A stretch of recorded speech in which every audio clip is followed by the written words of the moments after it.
straight ahead on 12 News, a frenzy for a first. It's the first Park Center girls basketball team to make a state tournament in school history. That is a pretty good. Then preparing for the big run. In Health Check, what you should and shouldn't be doing if you're training for a marathon. But first, here we go again. Just when people are itching for spring, winter bites back. 12 News starts right now.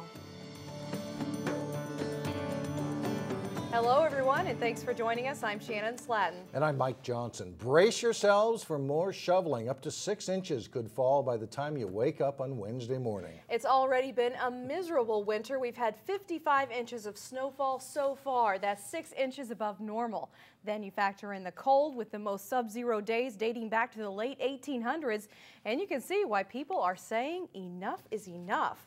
But for some places, the snow isn't all bad. And as Eric Nelson reports, the snow affects local businesses in different ways. I think people are so tired of winter. Here in the land of 10,000 frozen lakes, spring is just a rumor. But for Dale Runkey of Ace Hardware in Robbinsdale, there are small signs that spring is on the way. We brought up the vegetable seed a couple days ago, but the grass seed we haven't brought up yet. Most of us are craving those sun-drenched spring days. But for Runkey, icy and snowy weather is actually good for business because winter products are in demand. Bad weather is good for hardware. You know, it's we've been selling a lot of ice bite. Business is not so brisk at Maple Grove Cycling yet.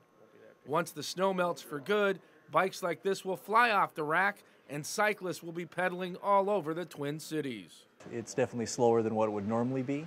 It's we're real weather driven as far as when that first warm snap hits, then we'll start picking up and moving more bikes. Meanwhile, if you want to get out on the golf course anytime soon, it's probably not going to happen. And making things worse is 2 years ago, March of 2012, right here at Rush Creek in Maple Grove, it was 80 degrees and the course was wide open. Last year, by comparison, Rush Creek did not open up until May 2nd. The weather is the one thing that we have no control over, and everybody knows that. So and I think everybody knows out here we'll try to get things up and ready and in as good a shape as we can as soon as possible. Yes, the polar vortexes and mounds of snow have created a pent-up demand for golf. People are so starved to get out, and especially like you said after this winter with the temperatures and the amount of snow and the cold and kids being home all winter. In Maple Grove, Eric Nelson, 12 News. And the folks at Rush Creek are hoping their course will open in mid-April. A young girl is in custody and another in the hospital after a stabbing incident in Brooklyn Park Monday night. It happened in the 8500 block of Zane Avenue. Police say a teenage girl stabbed another in the back with some kind of nail file. The injuries are not life-threatening, but the victim was still in the hospital. Police say there was a dispute between the two, but it's unclear what it was about. A date is now set for Anoka-Hennepin school teachers to vote on a possible strike. Anoka-Hennepin teachers have been working without a new contract for about 10 months. They're scheduled to vote April 17th on whether to authorize a strike. Teachers and district negotiators are at odds over pay and health benefits. The union spokesperson says the district's 3,000 teachers have taken pay freezes and made health insurance concessions in recent years. The district is concerned about future budget deficits and dipping into reserves. A pit bull who saved the life of a child is now the City of Brooklyn Park's first award-winning dog. At Monday night's meeting, City Council members honored Tatortot with the Mayor's Good Canine Award. In honor of that, we've had to think outside the box, and so we have an official City of Brooklyn Park bone. Back in October, Tatortot alerted Christy Smith that something was wrong by pacing and whining in front of her son's room. Christy went into the room and found her son unconscious and barely breathing. 4-year-old Peyton was rushed to the ER with dangerously low blood sugar levels, but recovered just fine. And Tatortot was also recognized at Monday's meeting for his work to reverse the negative stereotypes associated with pit bulls. Well, this is a big day for Park Center High School. The girls' basketball team is just hours away from playing in their first state tournament in school history. Cassie Bonstrom joins us live where the team is boarding the bus for this big game. Hi, Cassie. Hi guys, yeah, it's pretty exciting here. The team is just coming out right now, and they've got to move pretty quickly because the game is at 6 o'clock tonight at the Target Center against Simley High School. As you can see, the team's walking out right now. They are ready to play. However, they're hoping the weather and traffic hold off so that they can make it to the Target Center safely.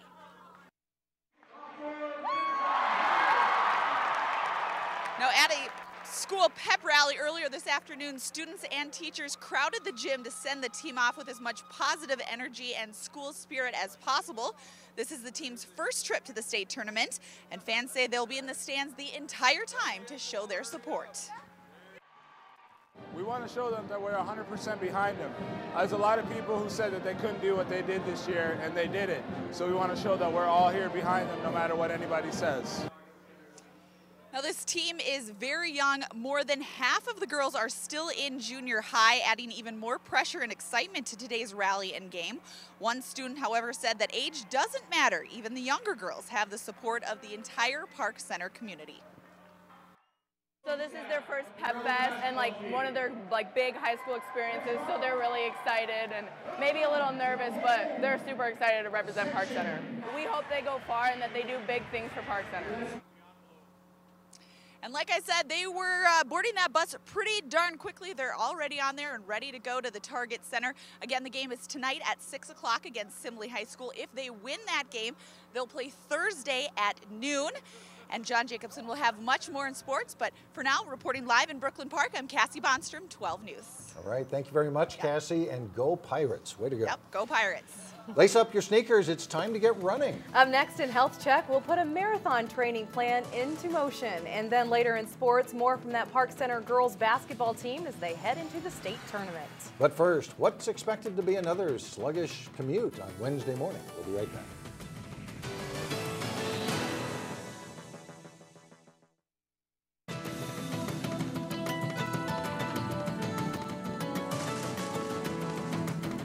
Sudden cardiac arrest can happen anywhere and without warning. But lives can be saved if help gets there sooner. And it's not just older people, it's young people are dying also.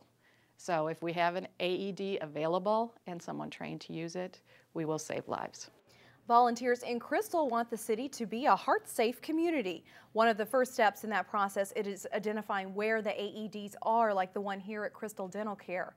Then volunteers will train people to become certified in CPR and how to use the AED. The cities of Plymouth and Osseo are already designated a heart-safe community. With the first day of spring right around the corner, the time for events that involve long-distance running won't be far behind. But even if you're a seasoned runner, proper preparation is key to having a successful event. In today's Health Check report, Elaine Cleveland talks to some experts about how to get into running shape. It just really boosts my energy level throughout the day.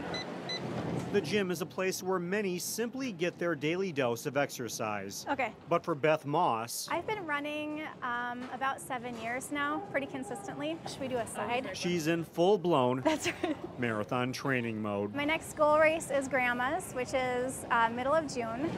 Preparation for what will be her 5th marathon involves some occasional work on the treadmill and various exercises to strengthen her core. That's right. Yet the real work for Beth happens outside. I run outside all year long. I really like to get out, and no matter what the elements are. She said she's in an intensive program that involves running 5 days a week. Experts say getting in the miles outside is the #1 thing marathoners should do to build endurance as they lead up to the big day. Your training should really officially start about 16 weeks before your event. And before that, particularly for a marathon, you want to have a good base of mileage. So maybe 15 to 20 miles per week, running 6 to 8 miles at any given time. As for where they should run, If it's lightning, if there's ice, for sure go inside onto a track or onto a treadmill. however, trainers say treadmills are no replacement for the great outdoors. Try to be adventurous, put on the right clothes. There's no weather that the right clothing can't handle, and get outside when you can. Beth admits that her training program can be intimidating, but with roughly 12 weeks to go until Grandma's marathon, She has her eyes set on reaching a personal goal. For me, I'd love to break 4 hours. I'm not a great marathoner, but that is my personal next goal, and I'd love to reach that. In Plymouth, Delane Cleveland, 12 News. Some other tips to prepare for a marathon include doing cross-training to prevent injuries, joining a running group to stay motivated, and sticking to a high-protein diet. I know you're planning a half marathon. Yes, much shorter. Yeah, so any training? We're starting. Okay. We're starting. I'll get back to you on that. Right. Coming up, how Lucky the Leprechaun nearly lost his magic. But first in sports, hear from an injured Park Center girls basketball standout who will cheer from the bench at the state tournament. John Jacobson has that and more when we come back. John Jacobson with Sports Now. We saw the Park Center team board the bus and head downtown, and you know, it's got to be an exciting time to do this for the first time. It was great. You know, a lot of these girls have been so close the last couple of years, finally there, and now excited to get going. They fell one game short of the state tournament in each of the past 3 seasons, but the 2013-2014 Park Center girls basketball team would not be denied. The Pirates will make their state tournament debut Tuesday evening. As Jay Wilcox reports, it's back to business after the excitement of winning a section title. Park Center Pirates, for the first time in school history, are headed to state. After 3 straight section final losses to De La Salle, the Pirates were ready to break through, and they did it in style Friday night.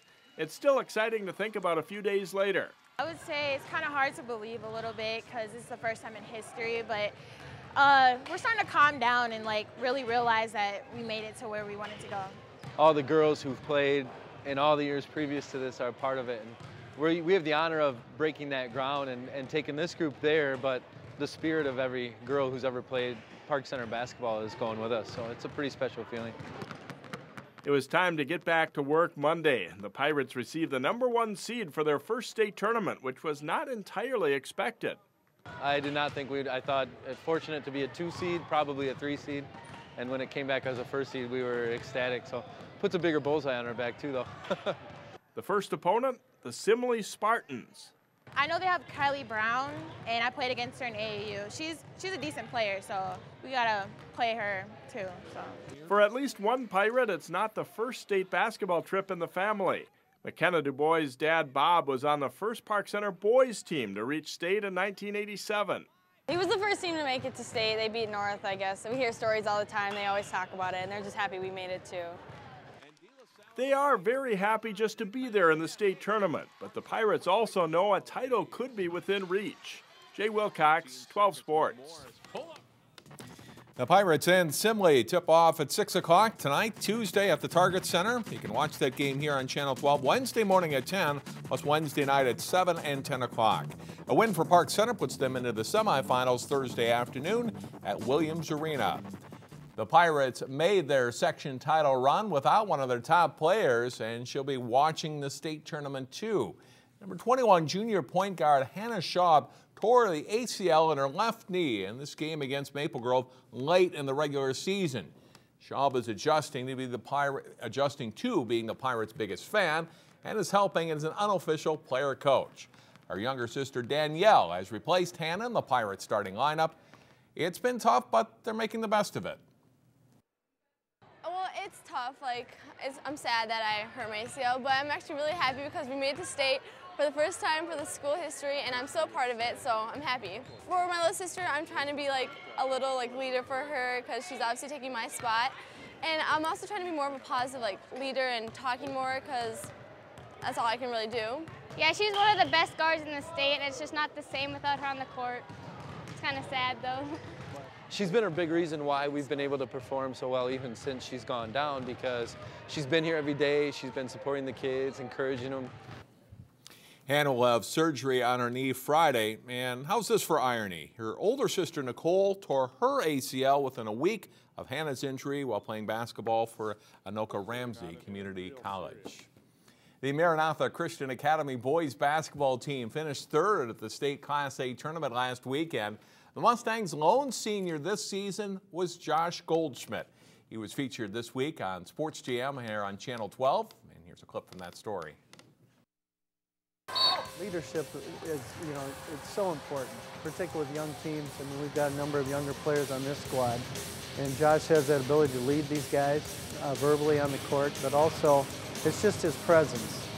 He has that calm poise during game situations. Jeremiah Hansen was far and away the Mustangs' leading scorer, averaging over 24 points a game. Goldschmidt, like the other Maranatha starters, played his part, contributing an average of 10 points and 6 rebounds a game. And it's a better brand of basketball than some outsiders might think. Most people are like, oh, you go to a small school, like, you don't know what it is to play with the big guys and whatever. But it's like, AAU is also prepared, because it's like, I can go play with 3, 4A school kids in there. You can catch the rest of the Josh Goldschmidt story and much more. It's on Sports Jam through Wednesday at 3:30, 6:30, and 9:30 p.m. And that's a look at sports highlights from that Park Center Simley game and more Wednesday starting at 4. All right, you're headed there next. I am, yes. All right, thanks, John. Still ahead, puppies in need of a few good trainers. Plus the leprechaun that almost wasn't lucky. We'll be right back.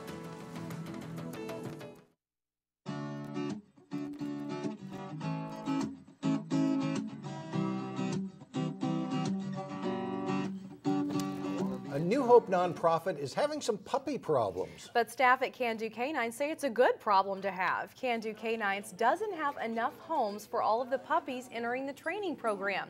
Recently, they've had 16 puppies donated and more puppies are expected very soon. The charity trains assistance dogs and provides them to people with disabilities at no charge. Now we've got more puppies than we've got puppy raisers, so we need more people to help us out and to help raise these dogs so that we can place them with some of the 180 people that are waiting now for assistance dogs from our organization. To be a puppy raiser, you have to raise the dog like you would if it were your own for about a year. That includes feeding and vet bills. You also have to bring the dog to obedience classes. But Mike, I know in doing this story and talking to the puppy raisers before, it is a very valuable experience. And they have to be a certain age before they can do the training anyway, right? That's right, that's right. All right. It's a good thing. Finally, one lucky leprechaun celebrates a special birthday. It may be hard to believe, but Lucky the Leprechaun, Lucky Charms cereal mascot that you recognize, turns 50 years old. Yes, he's old enough to have an AARP card. General Mills celebrated his birthday on St. Patrick's Day, of course, but you may not know Lucky almost didn't make it past his 11th birthday. Lucky was nearly replaced by a wizard named Waldo. Waldo became popular in New England states, but quickly lost some of his magic with the rest of the country, and Lucky survived all these years. And of course, so does the catchphrase, you know it, they're magically delicious, of course. And why not? They're full of sugar. I think so. Right. We'll take it. That's all the news we have for now, everybody. Thanks for joining us. Stay with us. Community Corner is coming up next, and we'll see you again tomorrow, beginning at 4.